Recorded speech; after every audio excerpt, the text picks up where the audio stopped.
अस्सलाम वालेकुम, welcome to क्यूबर code. मैं हूं शबाज अलवी। आज के इस लेक्चर में हम जानेंगे क्लास और ऑब्जेक्ट के बारे में। हमारे प्रीवियस लेक्चर के अंदर हमने ऊप की बेसिक के बारे में जाना। अगर आपने लेक्चर नंबर 1 अभी तक नहीं देखा तो चैनल पे जाएं और यहाँ पे ऑब्जेक्ट ओरिएंटेड प्रोग्रामिंग की प्लेलिस्ट मौजूद है।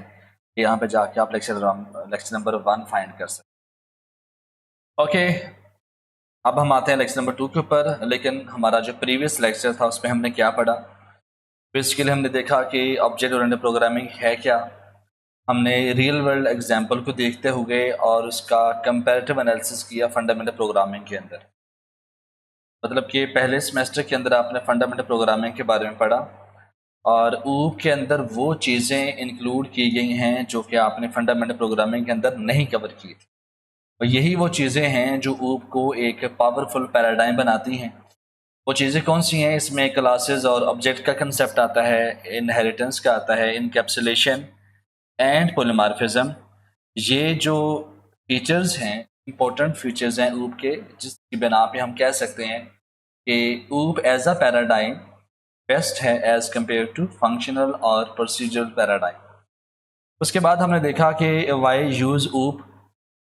प्रीवियस लेक्चर के अंदर आपने बड़ी अच्छी तरीके से जाना कि हमारे पास मल्टीपल टाइप का डाटा हम सिंगल वेरिएबल के अंदर स्टोर नहीं कर सकते। तो फिर हमारे पास आया कि हम मल्टीपल डाटा और मल्टीपल टाइप का डाटा अगर स्टोर करना चाहते हैं तो हम ऑब्जेक्ट क्लास का इस्तेमाल करेंगे। क्लास बेसिकली क्या है वही हमने इसमें पढ़ना है कि एक यूजर डिफाइंड डाटा टाइप है जिसके अंदर आप मल्टीपल डाटा मल्टीपल टाइप का डाटा स्टोर कर सकते हैं। उसके बाद अगर फॉर्मल डेफिनेशन, ये यहाँ पे रिकॉल करने का मकसद ये है कि एक फॉर्मल डेफिनेशन भी आपके पास आ जाए। बेसिकली ऊप के ज़रिए आप कोड को रीयूज़ कर सकते हैं। आपको बार बार कोड डुप्लिकेट नहीं करना पड़ता। आप एक ही बार कोड लिखें और उसको कहीं पे भी कॉल कर सकते हैं। स्केलेबिलिटी का मतलब है कि आप किसी भी वक्त अपने प्रोग्राम को इन्हेंस कर सकते हैं। इनिशियली अगर आप 100 स्टूडेंट का डाटा स्टोर कर रहे हैं तो अगर स्टूडेंट ज़्यादा हो जाते हैं तो आप किसी भी वक्त उसको स्केल कर सकते हैं। मेंटेनेंस, इसको मेंटेन करना बहुत इजी है। आप इमेजिन करें कि लास्ट लेक्चर के अंदर हमने देखा कि अगर हम 100 स्टूडेंट का डाटा स्टोर करना चाहते हैं तो हमें तकरीबन 400 वेरिएबल्स डिक्लेयर करवाने पड़ेंगे। क्यों? क्योंकि एक स्टूडेंट का आपने क्या स्टोर करना है? उसका नेम, उसका रोल नंबर, उसका सीजीपीए और उसका ग्रेड। तो इस तरह अगर आपने 100 स्टूडेंट का डाटा स्टोर करना है तो आपको तकरीबन 400 वेरिएबल चाहिए और 400 वेरिएबल को मेंटेन करना बहुत ही मुश्किल है, तकरीबन इम्पॉसिबल है। लेकिन वही काम जब आप ऊप के जरिए करेंगे तो बड़े अच्छे तरीके से करेंगे। इसलिए इसके अंदर कोड को नीट एंड क्लीन बड़े आप अच्छी तरीके से और एफिशिएंट वे से आप मैनेज कर सकते हैं। उसके बाद हमने देखा कि हमारा जो प्रॉब्लम था जो कि फंडामेंटल प्रोग्रामिंग के अंदर सॉल्व नहीं हो रहा था, लेकिन हमने उसको ऊप के जरिए सॉल्व किया क्योंकि ऊप जो है वो रियल वर्ल्ड प्रॉब्लम को सॉल्व करती है। अब यहाँ पे अगर हम देखें कि रियल वर्ल्ड एप्लीकेशन कौन सी है जहाँ पे आप एक्चुअली ऊप का इस्तेमाल करते हैं, उसमें आपका सॉफ्टवेयर डेवलपमेंट। अगर आप कोई भी हाई लेवल लैंग्वेज यूज़ करते हैं, पाइथन है, जावा है, सी शार्प है, तमाम हाई लेवल लैंग्वेजेस के अंदर ऊप बहुत ज़्यादा यूज़ होती है, तो उसके लिए भी ये बहुत ज़्यादा इंपॉर्टेंट है। उसके बाद गेम डेवलपमेंट के अंदर भी बहुत ज़्यादा यूज़ होती है। उसके बाद आपको कब यूज़ करनी चाहिए? ज़ाहिर है ये डिपेंड करता है कि जब आपका कोई प्रॉब्लम रियल वर्ल्ड बेस्ड है, ऑब्जेक्ट बेस्ड है, तो तब आपको ये यूज़ करनी चाहिए। इसको हमने लास्ट लेक्चर के अंदर बड़े अच्छे तरीके से देखा।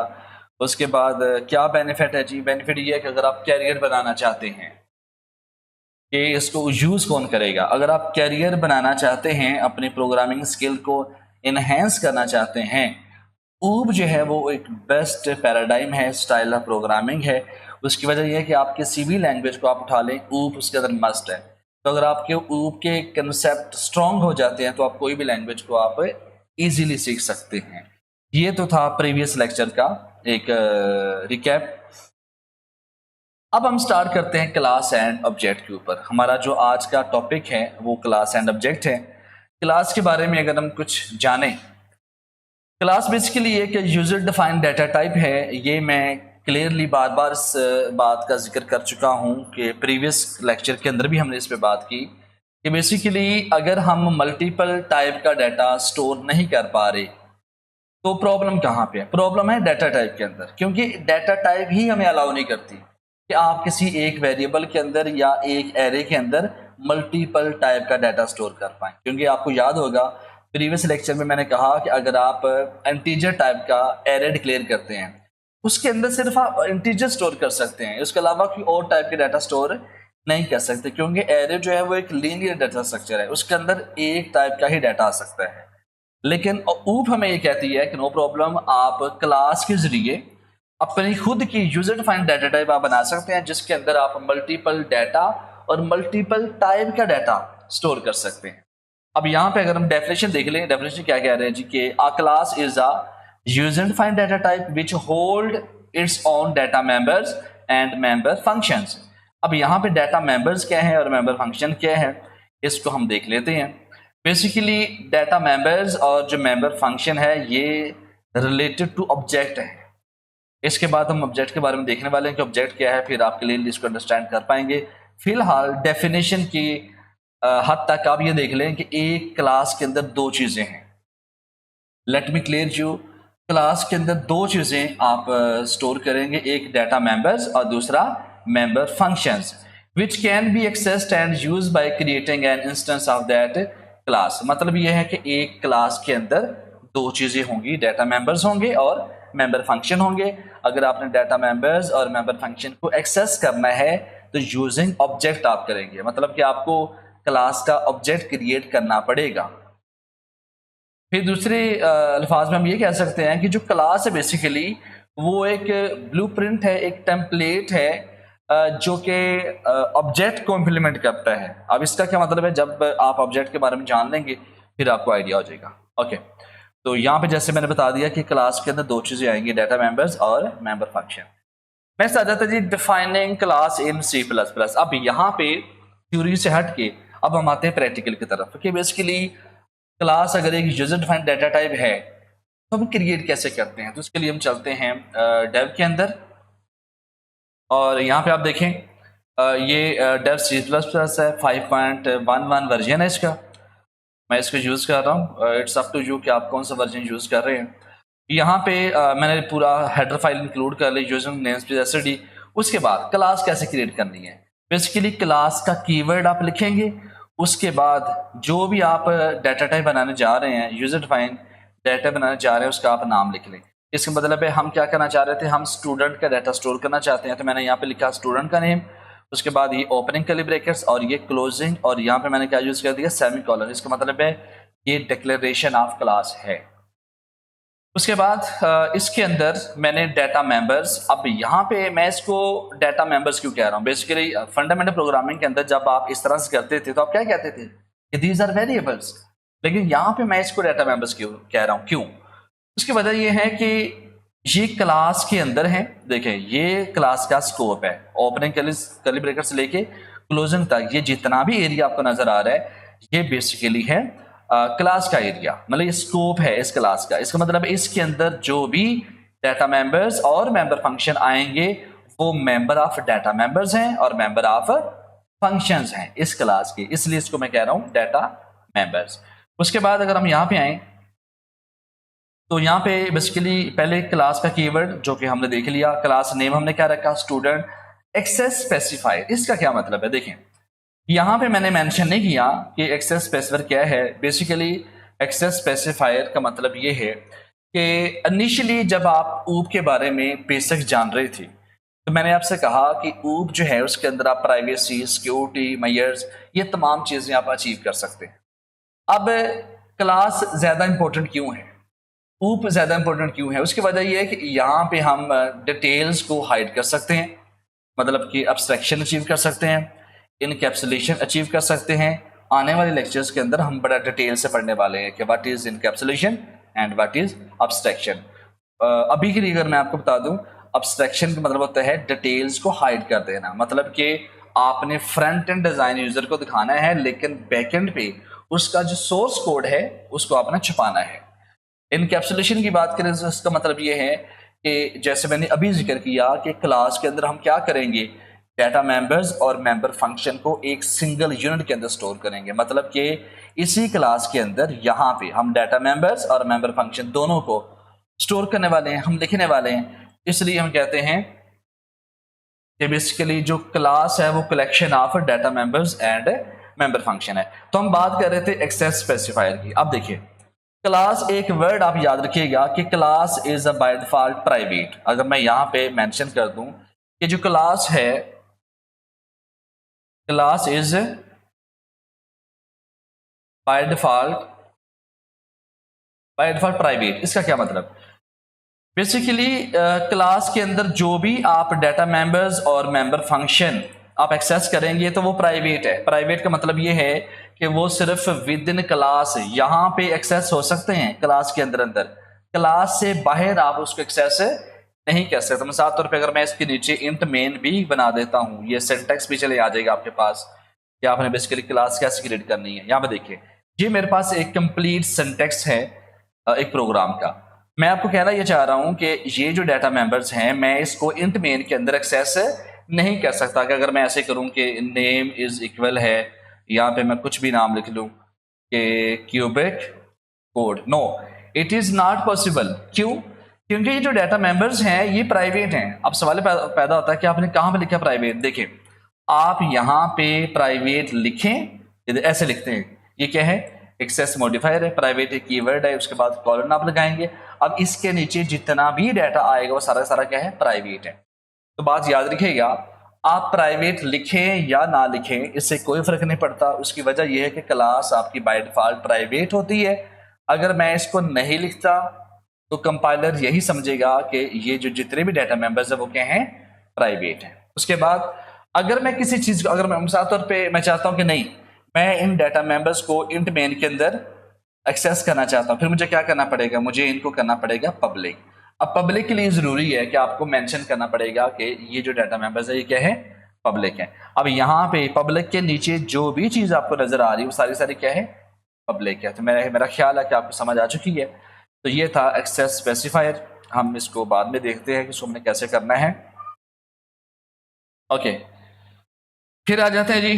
हमने क्या किया जी, देख लिया कि क्लासेस बाय डिफॉल्ट प्राइवेट है। क्लास के अंदर दो चीजें आती हैं, डाटा मेंबर्स और मेंबर फंक्शन। ये मैं मेंबर फंक्शन कैसे लिखने हैं ये भी आप थोड़ी देर के लिए ज़रा आप इंतज़ार करें, फिर मैं आपको बताता हूँ।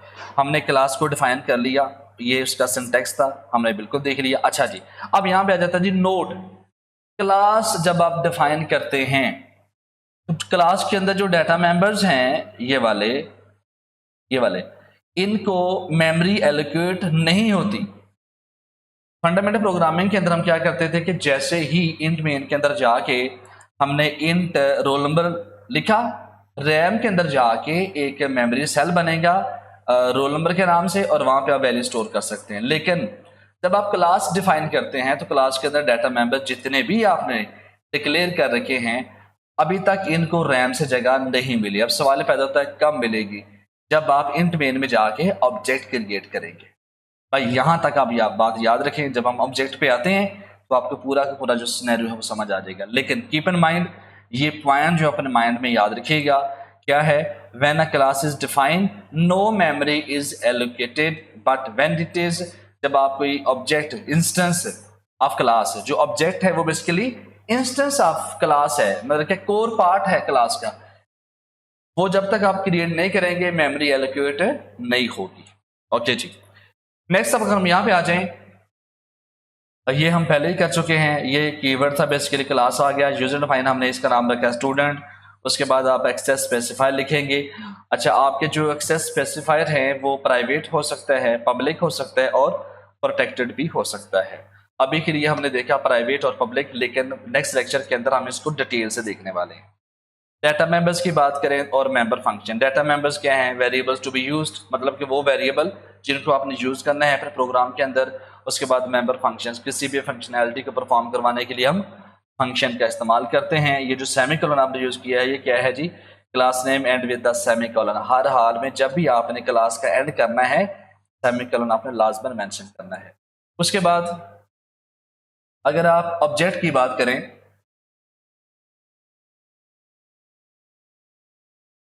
ऑब्जेक्ट क्या है?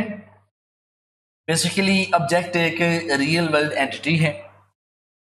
और जब हम बात करते हैं कि ऊब जो है वो ऑब्जेक्ट ओरिएंटेड प्रोग्रामिंग है, प्रीवियस लेक्चर के अंदर हमारी जो बात हो रही थी वो अधूरी थी। अब इस लेक्चर के अंदर हम कंप्लीट कर रहे हैं कि एक्चुअली जब आप प्रोसीजरल पैराडाइम की बात करते थे तो उसके अंदर हम प्रोसीजर बनाते थे।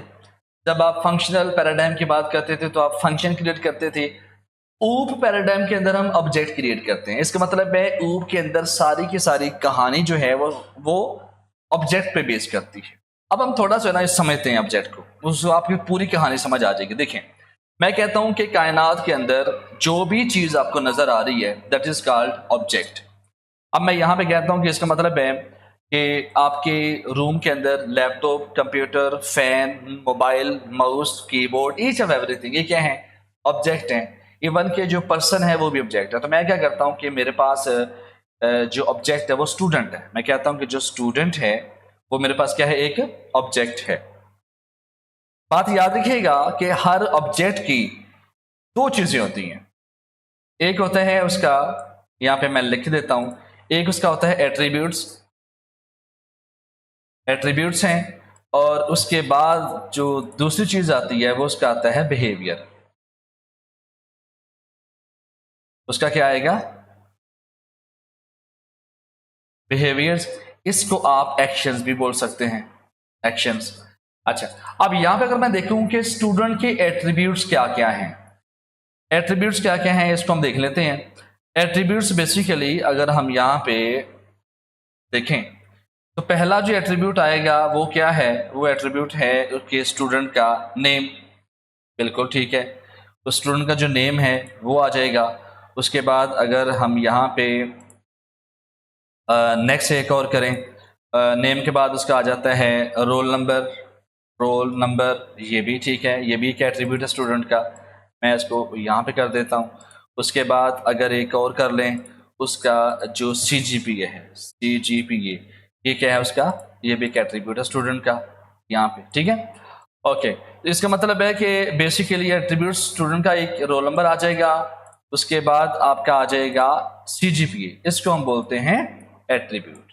ओके, उसके बाद अगर हम बिहेवियर रिएक्शंस की बात करें तो इसका क्या मतलब है? इसका मतलब ये है कि स्टूडेंट क्या करता है, स्टूडेंट का बिहेवियर क्या है कि भाई वो एग्जाम देता है, जाहिर है उसका बिहेवियर एग्जाम देना। उसके बाद क्या करता है वो? उसके बाद वो करता है कोई क्यूज है या कोई असाइनमेंट है वो देता है। इसका मतलब है ये दो जो है ना उसके बिहेवियर है। इससे ज़्यादा भी हो सकते हैं, फिलहाल मैं जस्ट एग्जाम्पल दे रहा हूँ। ओके जी, हमें पता चल गया कि ये जो स्टूडेंट एक ऑब्जेक्ट है, और ऑब्जेक्ट की दो चीज़ें आती हैं, एट्रीब्यूट्स और बिहेवियर और एक्शन। उसके बाद एट्रीब्यूट्स में देखें तो नेम है, रोल नंबर है, CGPA उसके क्या है? एट्रीब्यूट्स हैं।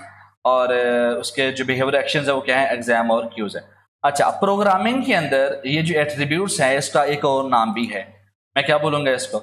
इसका नाम है, मैं जस्ट यहाँ पे इसे चेंज कर लेता हूँ। इसका जो नाम है वो क्या है?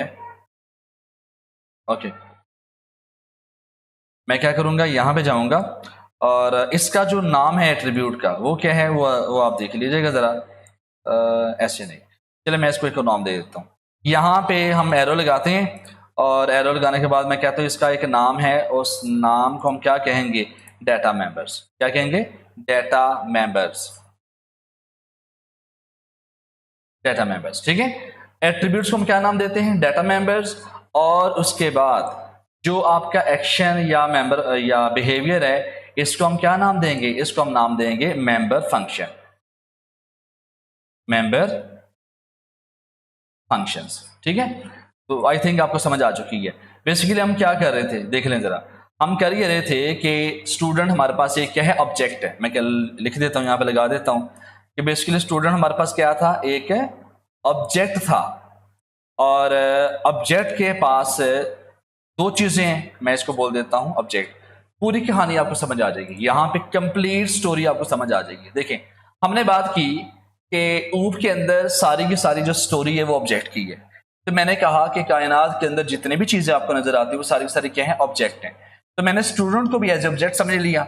अब स्टूडेंट की दो चीजें होती हैं, एट्रीब्यूट्स और उसका बिहेवियर या एक्शंस कहते हैं।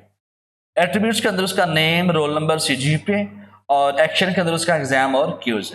फिर हमने कहा कि प्रोग्रामिंग के अंदर एट्रीब्यूट्स को हम बोलते हैं डाटा मेंबर्स, और एक्शंस को हम क्या बोलते हैं? Member function. इसका मतलब ये हुआ यहाँ पे हमने ये वाले, ये क्या है बेसिकली, एक ऑब्जेक्ट है। ऑब्जेक्ट कौन सा? स्टूडेंट। तो स्टूडेंट के जो एट्रीब्यूट्स हैं उसको हमने यहाँ पे क्या कहा है? As a data members. Okay, उसके बाद हम नीचे हम लिखेंगे मेंबर फंक्शन, उस पर हम बाद में आते हैं।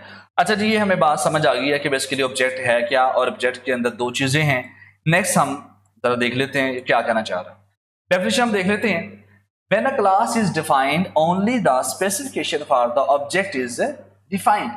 कि जब आप क्लास डिफाइन करते हैं ना, इसका मतलब है आप ऑब्जेक्ट की स्पेसिफिकेशन डिफाइन कर रहे हैं। मतलब कि ऑब्जेक्ट की दो चीजें हैं ना। देखिए, हम थोड़ा सा और रिकॉल करते हैं, थोड़ी सी बात टेढ़ी है लेकिन सीधी है।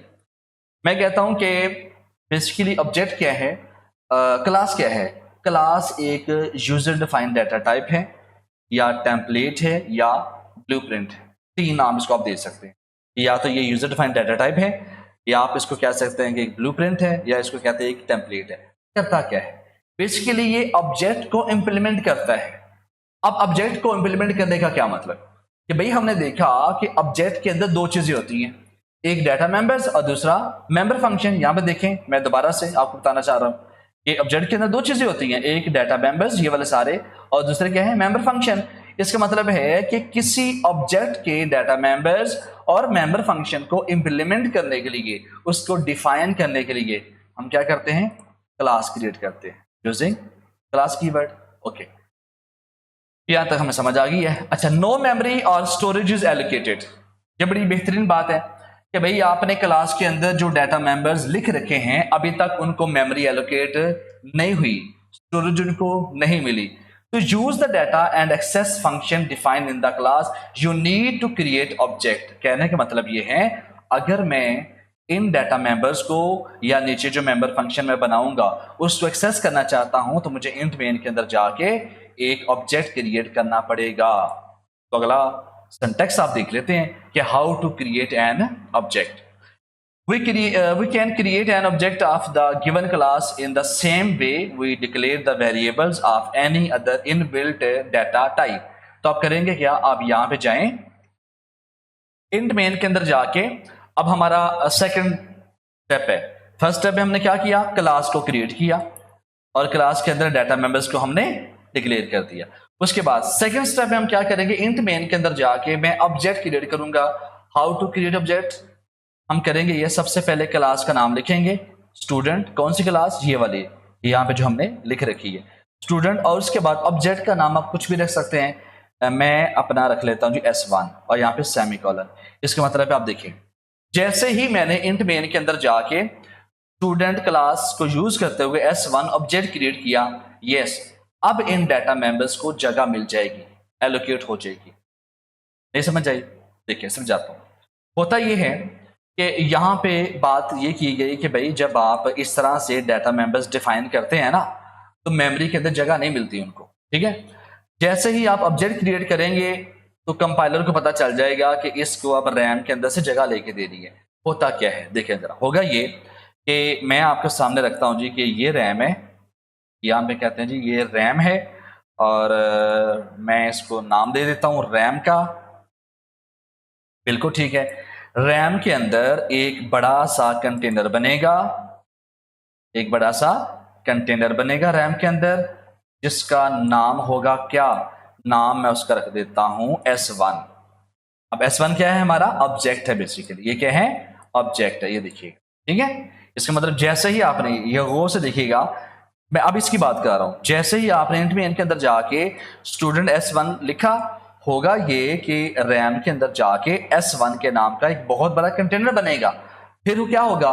उस कंटेनर के अंदर आपके जो डाटा मेंबर्स हैं, कौन से? ये वाले, नेम, रोल नंबर, CGP और ग्रेड, इनकी जगह एलोकेट हो जाएगी। तो कैसे होगी ये देखिए, मैं कहता हूँ 4 तकरीबन, तो मैं इनको बना लेता हूँ जी कि एक आ जाएगा जी कि ये 1 के बाद फिर आ जाएगा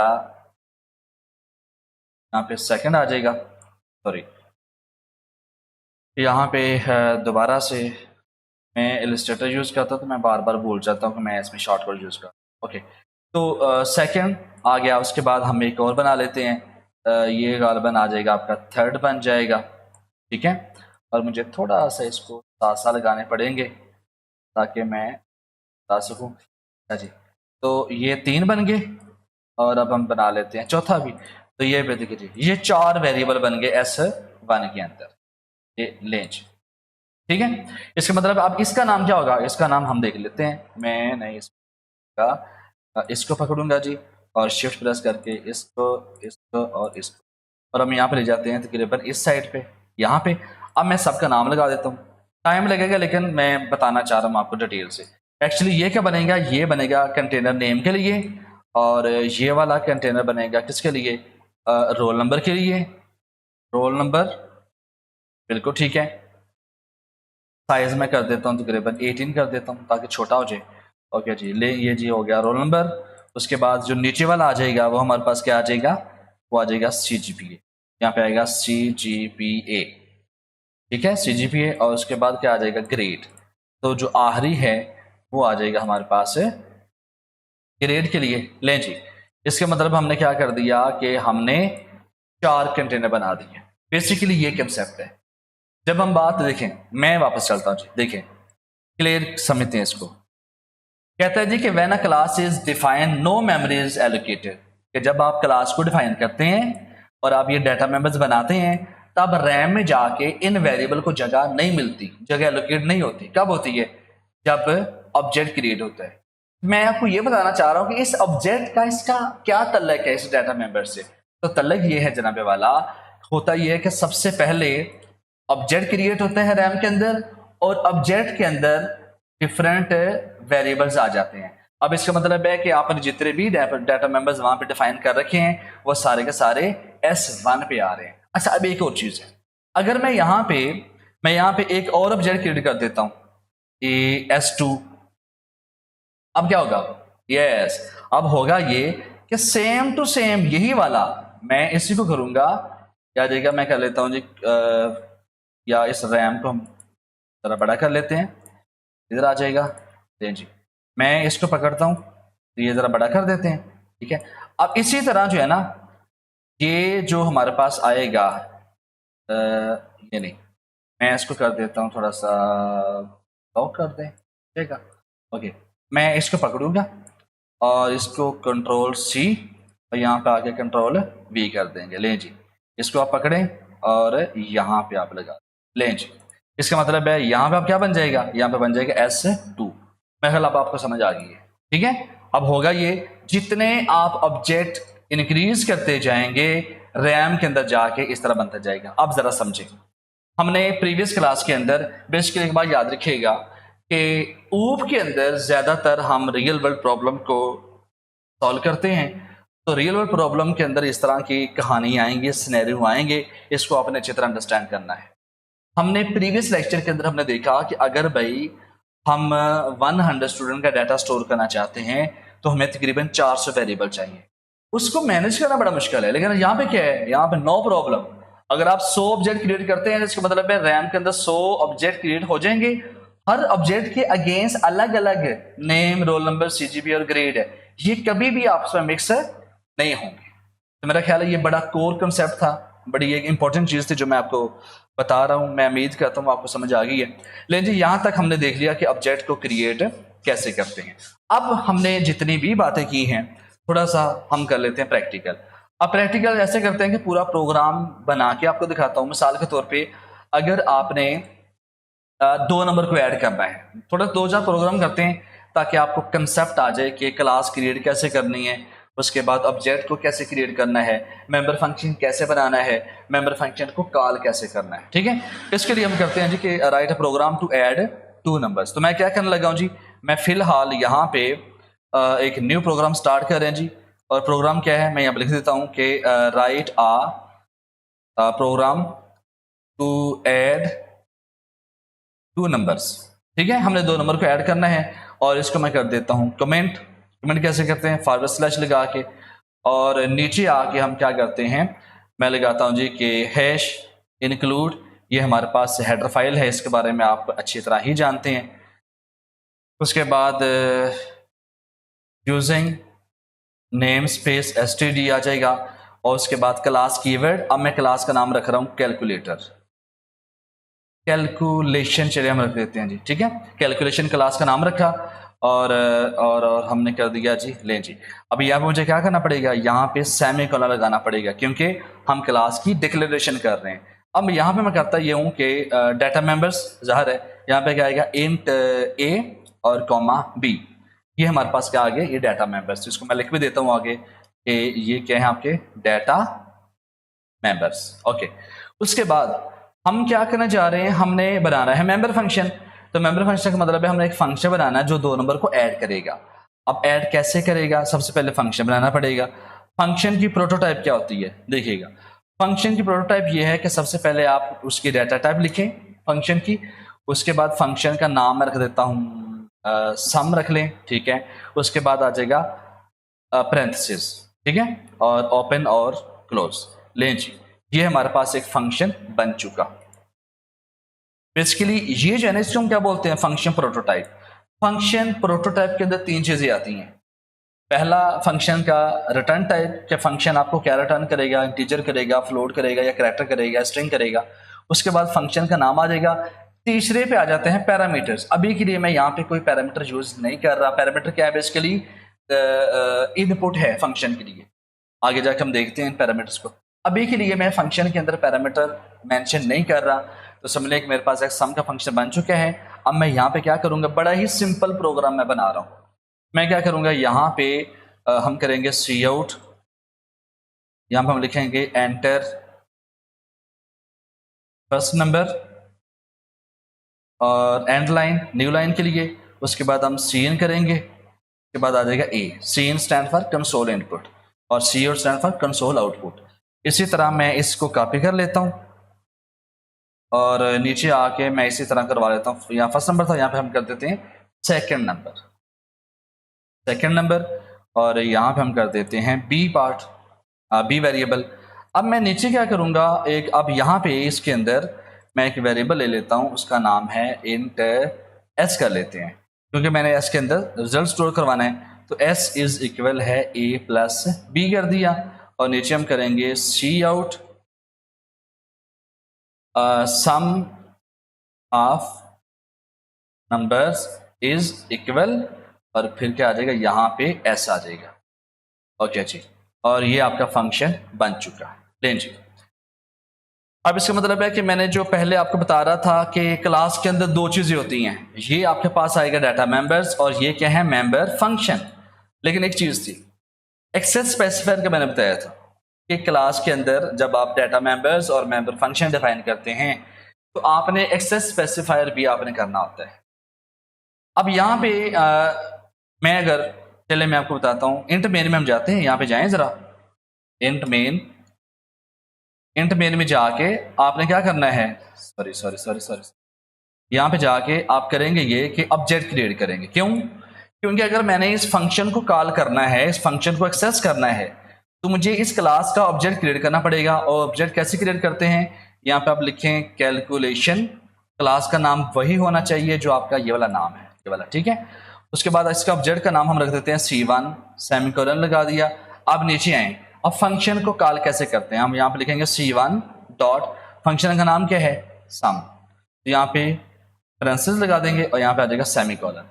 इसका मतलब ये हुआ कि ये है ऑब्जेक्ट क्रिएट किया हमने, इसको हम क्या बोलते हैं कि हमने क्या किया है, ऑब्जेक्ट क्रिएशन, ठीक है। और ये जो हमने किया है ना, इसको क्या कहते हैं, कॉल टू फंक्शन। हमने फंक्शन को कॉल किया यूजिंग ऑब्जेक्ट। C1 ऑब्जेक्ट है आपका जो हमने यहाँ पे क्रिएट किया। डॉट को हम बोलते हैं डॉट ऑपरेटर। तो अगर आपने किसी भी मेंबर फंक्शन को एक्सेस करना हो तो हम क्या करेंगे, डॉट का इस्तेमाल करेंगे। तो यहाँ पे आ जाएगा C1 डॉट सम। इसका मतलब है ये जो लाइन है वो इस फंक्शन को कॉल करेगी। अब यहाँ पे एक बात है, बात यह है कि हमने ये बात की थी कि क्लास जो होती है वो बाय डिफॉल्ट प्राइवेट होती है। इसका मतलब है कि यहाँ पे हर चीज प्राइवेट है, डाटा मेंबर्स भी और मेंबर फंक्शन भी।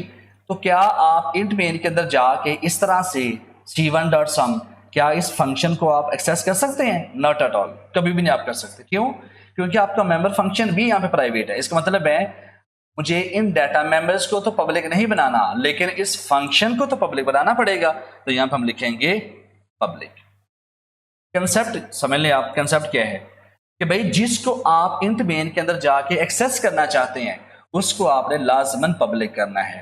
अब अगर मैं डेली रूटीन की बात करूं तो रूटीन में होता क्या है, ताकि आपके माइंड में बैठ जाए, हम डाटा मेंबर्स को प्राइवेट रखते हैं और मेंबर फंक्शन को पब्लिक रखते हैं।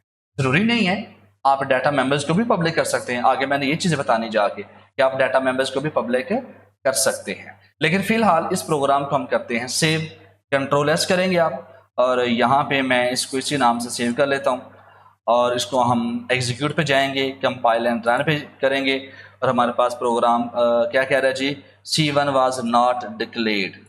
C1 वाज नॉट डिक्लेयर्ड क्या मतलब है जी, इसका एरर आ रहा है जी कि इस स्कोप में नहीं है।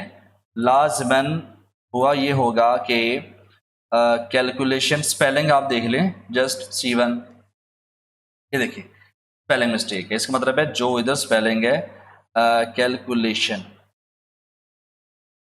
क्लास सी स्पेलिंग मिस्टेक है एक्चुअली, तो मैंने यहाँ पे कर देता हूँ कंट्रोल बी, अब नेम सेम हो जाएगा। कंट्रोल एस करेंगे, एग्जीक्यूट के और कंपाइल एंड रन किया तो प्रोग्राम आपका चल पड़ा। देखें जी, कहते हैं इंटर फर्स्ट नंबर, मैं कहता हूँ 12, कहता है इंटर सेकंड नंबर, मैं कहता हूँ कि 50, और उसने ऐड कर दिया सम ऑफ टू नंबर 62। 50 को 12 को ऐड करें तो 62 आ जाता है। इसका मतलब है हमारा प्रोग्राम सक्सेसफुली एग्जीक्यूट हो चुका। आउटपुट आपने देख ली। ये एक छोटा सा सिंपल सा प्रोग्राम था कि बेसिकली 2 नंबर को आपने ऐड कैसे करना है यूजिंग क्लास। ठीक है, किसी भी किस्म के अगर इशू है, कोई क्वेश्चन है तो कमेंट बॉक्स में लाजमी पूछा करें। आप ये देख लें कि ये आपका कैरियर है, स्टार्ट हो रहा है बेसिकली।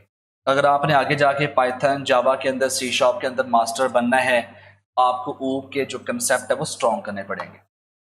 प्रोग्राम हमारा हो चुका। अब थोड़ा सा कुछ और भी देख लेते हैं कि और क्या क्या चीज़ें हैं, क्योंकि आज हम सिर्फ और सिर्फ क्लास और ऑब्जेक्ट के ऊपर बात करने वाले हैं। तो मेरा ख्याल है चीज़ें हमने काफ़ी कर ली हैं, लेकिन कुछ चीज़ें अभी भी हम देख लेते हैं। अगर कोई चीज़ रह गई है तो हम इसके लिए हम थोड़ा सा रिसोर्स मटेरियल पे जाते हैं जी। हम करते हैं कि class and object in C++ enter करें, और मैं इसी को ओपन कर लेता हूँ। ये लिंक ओपन करते हैं। बेसिकली आप इन का ऑपरेशन किया करें, देखा करें इनको बार बार। यहाँ पे अगर हम देख लें तो मुझे ऐड को रिमूव करना पड़ेगा, ये गूगल ऐड आ रही होती है। ठीक है, अच्छा, तो बेसिकली यहाँ पे हम क्या करेंगे कि C++ क्लासेस एंड ऑब्जेक्ट। तो बेसिकली होता ये है कि आप जो भी टॉपिक को एक्सप्लोर करना चाहते हैं तो इंटरनेट पे जाएं, उस डिफरेंट मटेरियल आप देखें। अगर कोई चीज़ आपको लगती है कि हमने कवर नहीं की तो वो लाजमी करनी चाहिए। अब W3 स्कूल बड़ी बेहतरीन वेबसाइट है, यहाँ पे आप आके किसी भी टॉपिक को एक्सप्लोर कर सकते हो। अब यहाँ पे हम कुछ ऐसी चीज़ें निकालते हैं कि जो चीज़ हमने अब तक कवर नहीं की।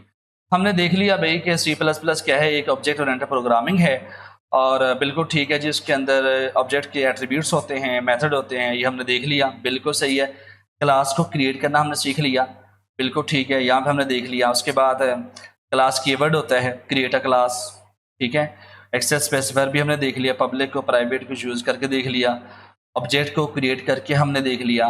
उसके बाद हमने ये देखें, ये क्लास आपकी बनी है। उसके बाद हमने इंट मेन के अंदर जाके फंक्शन भी क्रिएट कर लिया। अच्छा, अब यहाँ पे जो है ना एक चीज़ देखें ना, जब आप किसी मटेरियल को देखते हैं तो आपको आइडिया हो जाता है कि क्या चीज़ हमने मिस की है। अब हम क्या करते हैं, आपको मैंने इंट मेन के अंदर जस्ट मेंबर फंक्शन को एक्सेस करना बताया है। ये मेंबर फंक्शन है, ये वाला, इसको एक्सेस करना। अगर आप कहते हैं कि नहीं सर, अगर आपने डाटा मेमोरी को एक्सेस करना हो फिर हम क्या करेंगे, मतलब मैं चाहता ये हूँ कि मैं ए और बी को खुद से वैल्यू साइन करना चाहता हूँ। ठीक है, तो मैं इसको फिलहाल मैं इसको जो है ना मेंबर फंक्शन को, चलिए मैं फिलहाल मेंबर फंक्शन को खत्म कर रहा हूँ ऐसे। ठीक है, मुझे मेंबर फंक्शन नहीं चाहिए। मैं कहता हूं कि जस्ट इंट मेन में जाके मैं ए और बी को खुद से वैल्यू साइन करूं। कैसे भला, देखिए मैं कहना, एक तो मैं यहां पर अगर करूं ना 10 और मैं बी को वैल्यू दे देता हूं तकरीबन 30, यस इट इज पॉसिबल। लेकिन मैं चाहता हूं कि नहीं, मैं इंट मेन में जाके अगर वैल्यू साइन करना चाहता हूं तो कैसे करूंगा। अब मैं वैसे तो यहाँ पे एक्सेस नहीं कर सकता, हम करके देख लेते हैं। अगर मैं यहाँ पे लिखता हूं, जरा देखिएगा, अगर मैं यहाँ पे प्रोग्रामिंग सीखनी है तो एडिटर को यूज़ करें, थ्योरेटिकल कंसेप्ट पे इतना बिलीव ना करें, आप एडिटर में जाएं, रन टाइम प्रोग्रामिंग करें, क्या क्या एरर आ सकते हैं आप यहाँ पे सीखें। मैं कहता हूँ जी कि अगर मैं लिखता हूँ जी a इज इक्वल है 10 और b इज इक्वल है 30, ठीक है, मैं कंट्रोल एस करता हूँ, थोड़ा सा देखते हैं ज़रा होता क्या है। एग्जीक्यूट पे कंपाइलर रन करें तो उसने एरर क्या दिया भाईजान, a was not declared in this scope, b was not declared in this scope, a और b इस स्कोप में डिक्लेयर आपने नहीं किए।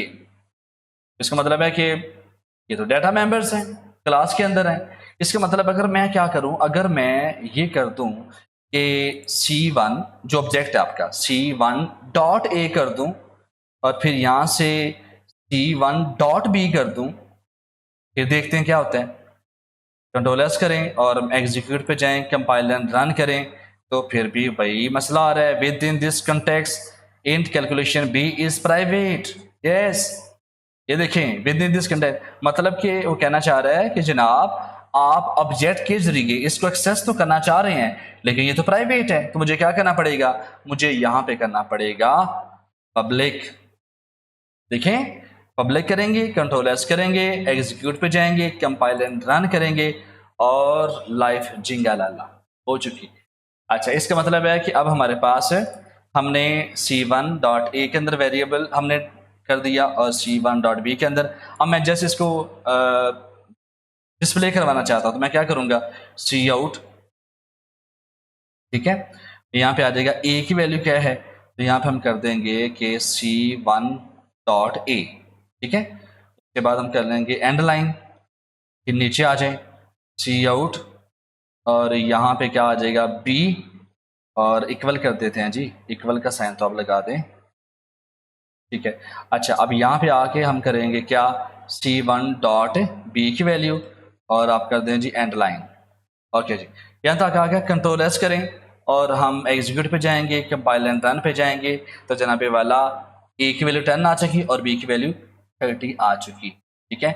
इसका मतलब है देखिए बेसिकली है क्या, थोड़ी सी वीडियो लेंथी हो सकती है लेकिन आज हमने क्लास और ऑब्जेक्ट के बारे में अच्छी तरह से अंडरस्टैंड कर लेना है ताकि बार बार हमें कोई कंफ्यूजन ना हो। देखिएगा जरा, बेसिकली ये जो डाटा मेंबर्स हैं ये इस क्लास के मेंबर्स हैं और अगर आपने इस क्लास के मेंबर को एक्सेस करना है तो क्लास के किसी ऐसे मेंबर से रब्ता करना पड़ेगा जो इसका कोर पार्ट हो। तो वो कौन सा था, वो था C1, क्योंकि इस क्लास का ऑब्जेक्ट था। देखें आप अपने फ्रेंड के घर जाना चाहते हैं, उसने आपको इनवाइट किया है किसी पार्टी के अंदर, अगर तो आपको वहां पे कोई नहीं जानता तो मेरा नहीं ख्याल कि आप वैसे ही वहां पे विदाउट परमिशन आप जा सकते हैं, आप वो पार्टी अटेंड कर सकते हैं। अगर तो वहां पे कोई आपका दोस्त मौजूद है, उनका कोर फैमिली मेंबर, फिर तो इसका मतलब है कि आपके पास एक रेफरेंस है, आप उस दोस्त की वजह से वहां पे जा सकते हैं, उनकी पार्टी अटेंड कर सकते हैं। इसका मतलब है कि अगर मैंने इस क्लास के मेंबर को एक्सेस करना है तो मुझे जो है ना किसी ऐसे मेंबर की जरूरत पड़ेगी जो कि उस क्लास का मेन पार्ट है और वो कौन सा है, C1। आपको डिफरेंट बुक्स के अंदर एक लफ्ज मिलेगा कि जो ऑब्जेक्ट है is the instance of a class. अब इंस्टेंस ऑफ अ क्लास का क्या मतलब है कि भाई जो ऑब्जेक्ट है वो कोर पार्ट है क्लास का, मतलब कि ऑब्जेक्ट के बगैर क्लास की कोई वैल्यू नहीं है। अगर आपने क्लास को यूज करना है आपको ऑब्जेक्ट भी क्रिएट करना पड़ेगा। और सबसे बड़ी दलील मैं आपको बता रहा हूं कि भाई जब तक आप ऑब्जेक्ट क्रिएट नहीं करते आपके डाटा मेंबर्स को रैम से जगह ही एलोकेट नहीं होती। इसका मतलब यह हुआ कि हमने दो चार चीजें हैं ऑब्जेक्ट के ऊपर, एक तो स्टोरेज एलोकेशन वाला प्रॉब्लम है और दूसरा यह है कि भाई क्लास के अंदर जो भी डाटा मेंबर्स हैं और मेंबर फंक्शन है, अगर आप उसको एक्सेस करना चाहते हैं, फंक्शन को कॉल करना चाहते हैं, आपको ऑब्जेक्ट क्रिएट करना पड़ेगा। यहां तक क्लियर है। अब आपने इस एग्जांपल के थ्रू देख लिया कि मेंबर फंक्शन को कैसे कॉल करते हैं और फिर डाटा मेंबर्स को कैसे एक्सेस करते हैं, ये ऐसे करते हैं। अभी के लिए नो प्रॉब्लम, ये हमारा सेकंड लेक्चर है, बिल्कुल भी आपने परेशान नहीं होना कि हमने इतना सा पढ़ा है और हमें ये वो बहुत मुश्किल लग रहा है या हम ये नहीं कर पाएंगे। आहिस्ता आहिस्ता आपकी बेस बनेगी, बिलीव मी। ओके, तो नेक्स्ट अगर हमने ये देख लिया, अब नेक्स्ट एक और भी हम देख लेते हैं। यहाँ से केस फॉर केस इनको एक्सप्लोर किया करें, इनको किया करें ताकि आपको आइडिया हो कि क्या नई चीज़ आ सकती है। अब यहाँ पे हम देख चुके हैं बिल्कुल classes objects are the basic building block that leads to object oriented programming in C++। ये हम देख चुके हैं। ठीक है बिल्कुल। ये बेसिकली कुछ मटेरियल मैंने यहाँ से भी उठाया है, यहाँ पे आप देख सकते हैं जैसे ये डायग्राम है। उसके बाद ऑब्जेक्ट के बारे में आपको बता दिया गया और accessing data members and member function. Okay, तो नॉर्मली कि हमारा हो चुका है, हमने क्लास को क्रिएट करना सीख लिया, ऑब्जेक्ट को क्रिएट करना सीख लिया और डाटा मेंबर्स को कैसे एक्सेस करना है और मेंबर फंक्शन को कैसे एक्सेस करना है ये हम कर चुके हो। तो मेरा ख्याल है आज के लिए बस इतना ही, और जो बाकी चीज़ें आएंगी एक्सेस मॉडिफायर पे हमारी नेक्स्ट वीडियो आने वाली है बड़े शानदार तरीके से, और डिफरेंट डाटा मेंबर्स पे भी आएगी मेथड्स के ऊपर, ठीक है, जिसको मेंबर फंक्शन बोलते हैं। उस पर डिटेल से वीडियो आने वाली है। कुछ मैं आपके लिए एक्सरसाइज आपको दे देता हूँ, एक्सरसाइज आप करेंगे और लाजमी कीजिएगा। अगर कोई इशू होता है तो मुझे लाजमी बताइएगा।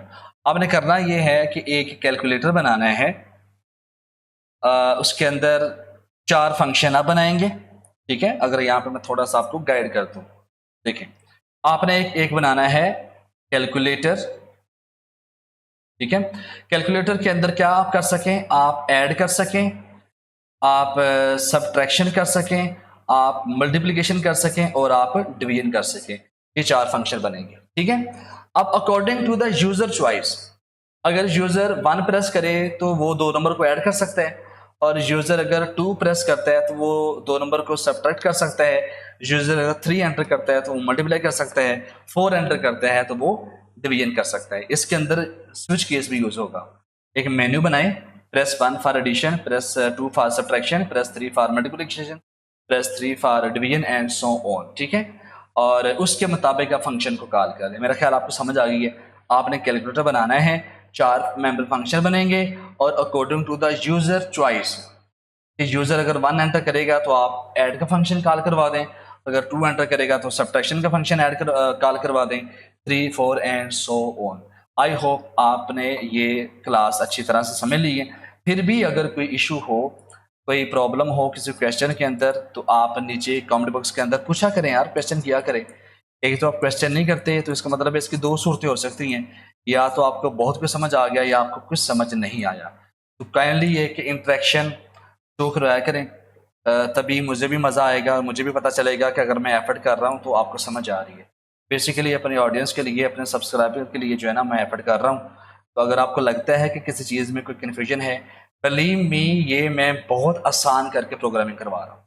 रियल वर्ल्ड प्रॉब्लम को मद्देनजर रखते हुए आसान तरीके से आपको प्रोग्रामिंग, क्योंकि इसमें बड़े ऐसे स्टूडेंट होते हैं जो एवरेज स्टूडेंट होते हैं। एवरेज से मुराद वो शायद डरते हैं प्रोग्रामिंग से कि पता नहीं क्या बला है। तो इंशाल्लाह आज के लिए बस इतना ही। वीडियो काफ़ी लेंथी हो चुकी है। मिलते हैं नेक्स्ट क्लास के अंदर, लेकिन उससे पहले आखिरी आपसे रिक्वेस्ट कि आपने लेक्चर नंबर 1 यहाँ पे जाके देख लेना है, उसके बाद आप लेक्चर नंबर 2 कंटिन्यू कीजिएगा, क्योंकि बड़ी ऐसी चीज़ें हैं, बड़ी ऐसी बातें हैं जो मैंने लेक्चर नंबर 1 के अंदर की हैं, ठीक है। तो आपने इस लेक्चर को लाजमन सुने और फिर आप लेक्चर 2 पे आप स्विच करें। बहुत शुक्रिया। मिलते हैं नेक्स्ट क्लास के अंदर, तब तक के लिए अल्लाह हाफिज़।